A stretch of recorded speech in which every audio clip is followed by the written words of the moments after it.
बार को मैं जब अध्ययन करता था, 9th क्लास में था, तब से मैं भागवत पढ़ रहा हूं। तो जब मैं पढ़ने के लिए अपने गुरुजी के साथ बैठता था तो 1 घंटा 2 घंटा रोज भागवत जी का अध्ययन स्वयं से भी करता था। तो हमारे गुरुजी से मैं बोलता था कैसे पढ़ते हो, वो पूछते थे तो मैं कहता सुबह उठ के नहा धो करके बढ़िया जो है तिलक विलक लगा के धोती वोती पहन के साफ सुथरे बन के तब भागवत जी पढ़ते हैं। बोले ऐसे तुम भागवत कभी याद नहीं कर पाओगे। तो हमने कहा कैसे पढ़े? बोले राक्षस बन के पढ़ो, देव बन के मत पढ़ो। स्वाध्याय सदैव, राक्षस जो होते हैं ना, राक्षसों में लगन ज्यादा होती है। बोले नहाओ धो मत, ज्यादा व्यवस्था करने की जरूरत नहीं है। जब तक विद्यार्थी हो तब तक राक्षसत्व ग्रहण करके रहो। बोले बिना नहाए धोए, बिना बस बिस्तर पर बैठ जाओ, कंबल ओढ़ के भागवत जी खोल के पढ़ने लग जाओ। अब तुम नहाओगे धोओगे, व्यवस्था करोगे, टेबल लगाई, लाइट लगाई, लैंप लगाई, बढ़िया क्रीम व्रीम लगा के तब बैठोगे तो फिर पढ़ ही नहीं पाओगे। तो अध्ययन करते समय, स्वाध्याय करते समय ज्यादा व्यवस्था नहीं होनी चाहिए। सहजा भाव में विद्या ज्यादा ग्रहण कर पाते हैं। जितने सरल बनकर के पढ़ना शुरू करोगे उतनी जल्दी याद होगा, और जितनी व्यवस्थाएं ग्रहण करके पढ़ना शुरू करोगे व्यवस्था में ही रह जाओगे फिर। इसलिए मानव को ज्यादा अपने जीवन में नियम नहीं लाने चाहिए, 1 या 2 नियम ही होने चाहिए। बहुत नियम वाले लोग फिर फंसते हैं बाद में, और नियम पूरा नहीं होता है तो फिर स्वयं को ही ग्लानि होती है स्वयं पर कि हमने ये नहीं कर पाए, अभी तक वो नहीं हो पाया। इसलिए मैं ज्यादा नियम नहीं होने चाहिए। नियम 2 हों, लेकिन ऐसे हों कि किसी भी परिस्थिति में पहुंच जाए वो नियम पूरा होगा।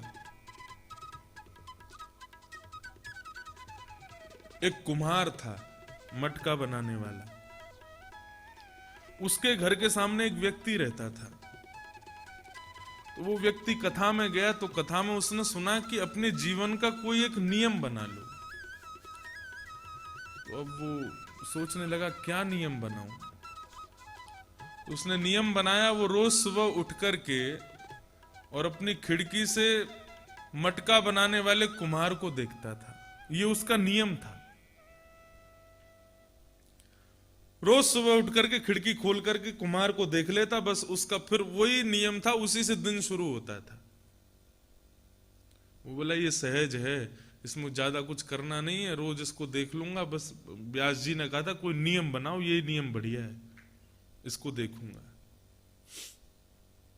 वर्षों हो गए उसका ये नियम चलता ही रहा। रोज सुबह उठ के कुम्हार को देखता था।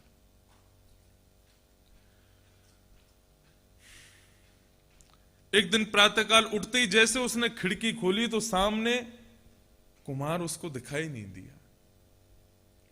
कुम्हार नहीं दिखाई दिया तो उसने आंख बंद कर ली। बोले जब तक कुम्हार दिखेगा नहीं मैं नियम अपना आगे कैसे चलाऊं। तो आंख बंद करके बाहर गया, कुम्हार के घर में गया। उसकी पत्नी से बोला तुम्हारे पति कहाँ हैं? बोले आज मेरे पति मिट्टी लेने गए हैं वहां बगीचे में, वो उस मैदान में। कहाँ है मैदान? बोले यहां से सीधे जाओगे, आगे से राइट टर्न लोगे, वहीं वहीं खड़े होंगे वो। तो ऐसी आंख पर हाथ रख करके थोड़ा थोड़ा जमीन देखता और चलता चलता बोले कुम्हार को ही देखूंगा सबसे पहले। और वहां पहुंचा, उसने देखा तो वो दिख गया। अब वहां कुम्हार खुदाई कर रहा था, खोदते खोदते उसको 4 सोने के कलश मिल गए। अब जैसे उसको सोने के कलश मिले तो वो चारों तरफ देखो कोई देख ना ले मुझको, तो वो उनको व्यवस्थित कर रहा था। इतने में ही वो पहुंच गया। उसने देख लिया देख लिया देख लिया देख लिया, मैंने देख लिया, आप मेरा नियम पूरा हो गया। उसको लगा कुमार को कि इसने मेरे कलश देख लिए। उसने कहा आजा आजा, 2 तेरे 2 मेरे। बोले क्या? बोले इधर आजा, देख लिया ना तूने, 2 ले जा तू। बोले क्या दे रहे हो? बोले इधर आओ। उसने उठा के 2 कलश दे दी। बोले अब तुमने देख लिया था इसलिए मैंने 2 तुमको दे दिए, 2 मेरे पास है, अब किसी को बोलना नहीं। उसने सोने के कलश हाथ में लिए और मन में विचार करने लगा।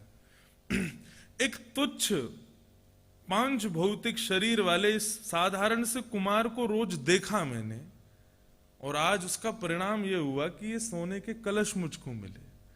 यदि मैंने कोई एक अच्छा एक नियम अपने जीवन में बनाया होता, या रोज प्रातःकाल उठते ही श्री राधा रमन लाल का दर्शन, प्रातःकाल उठते ही माता पिता का दर्शन, गौ माता का दर्शन, या कोई भी एक श्रेष्ठ नियम बनाया होता, तो आज मेरे साथ क्या होता, आज मेरी स्थिति क्या होती। एक साधारण से नियम का फल यह है, तो एक उच्च नियम का फल क्या होता। तो मेरा कहना मानिए, नियम ज्यादा नहीं होनी चाहिए, क्वांटिटी ज्यादा मत रखो, क्वालिटी रखो। एक हो लेकिन क्वालिटी अच्छी हो उसकी।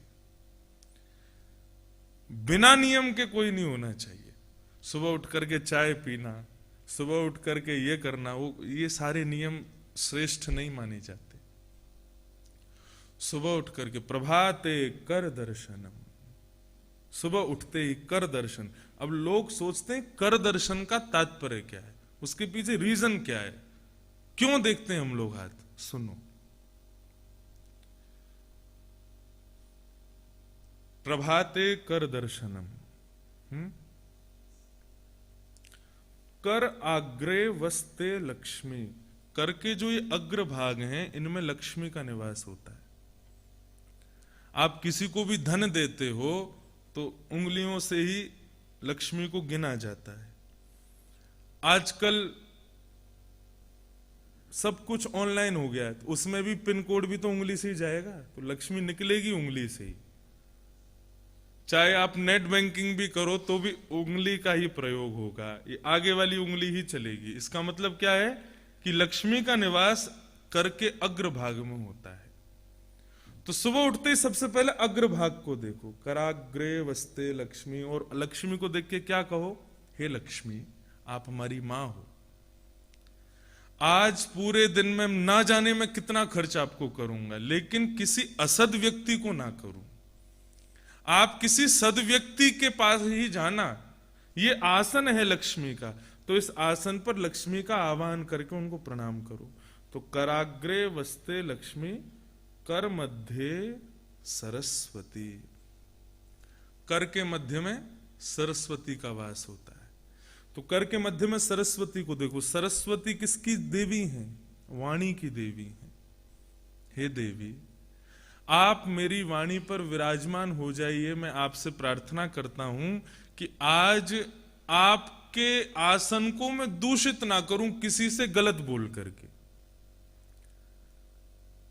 सरस्वती का आसन होता है, और शास्त्र में तो मैंने नहीं पढ़ा, शास्त्र में इतना जरूर लिखा है कि मानव की जिह्वा सरस्वती का आसन है, लेकिन लोग कहते हैं कि दिन में एक बार सरस्वती जीभ पर बैठती है।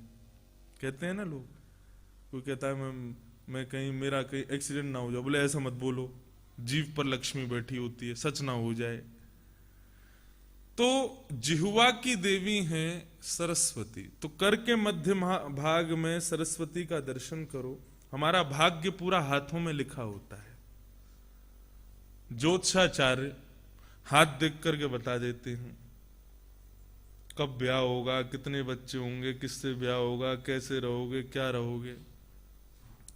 और आजकल तो धोती वाले पंडित जी देखे नहीं कि सबको लगता है कि ये ज्योतिष जरूर जानते होंगे।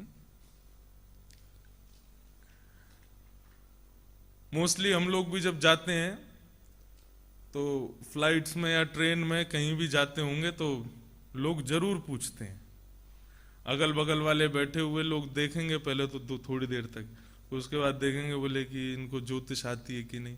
तो बोलेंगे आप पंडित जी हैं? हम कहेंगे हाँ पंडित जी हैं। हाथ देखना तो आता होगा आपको। हमारे साथ एक पंडित जी रहते हैं, वो बड़ा बढ़िया हाथ देखते हैं। यहां पर भी आए हैं, मैं उंगली करके नहीं बताऊंगा कौन से हैं, नहीं तो सब उन्हीं के पास जाओगे फिर।